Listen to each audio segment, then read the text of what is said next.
Today is going to be a little short episode about what you can do with scraps and leftovers. I have a couple of apples that are a little stale and going soft, and some pears that are shriveling. And I found a disc of pie dough in my freezer that was left over from a prior pie project. But you could use a frozen Pillsbury crust, and I would not even judge you a little bit.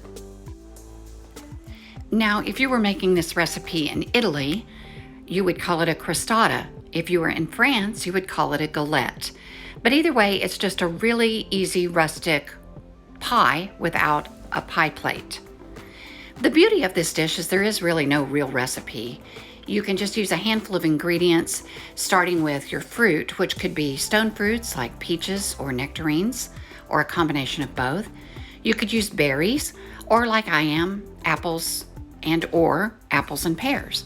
And if you are using apples, I have a little interesting ingredient. Most people really can't put their finger on what it is, but it's a real warmth of spice that's a little bit unusual for apple pie, and it's just 1/4 to 1/2 teaspoon of ground cloves.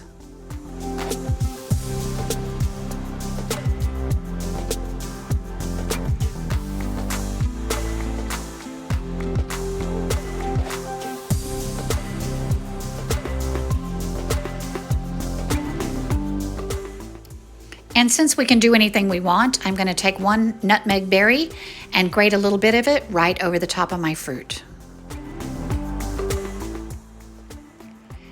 Place a piece of parchment paper on a baking sheet and then lightly sprinkle it with flour. You'll want to roll out your pie dough into just a free-form circle and put your fruit in the very middle, and then generously dot with butter.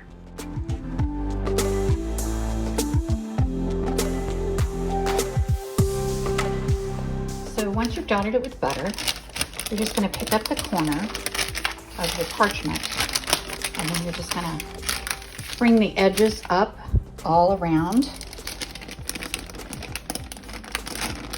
You want to leave the center open.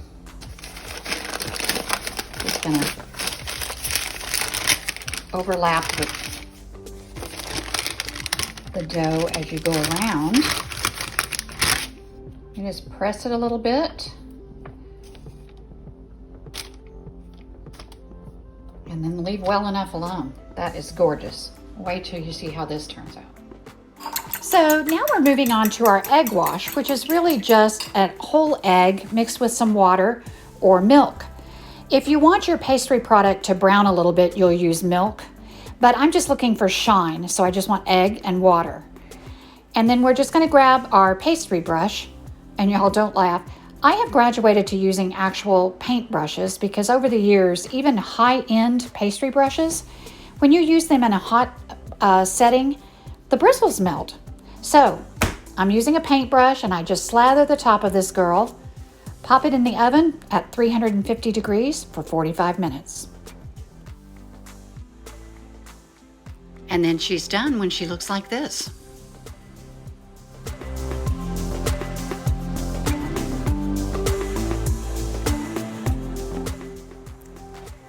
You know how they say the apple doesn't fall far from the tree? Well, in my case, it's really true, because much like my sweet little departed daddy, I like pies like this just warm from the oven and simply covered with heavy whipping cream.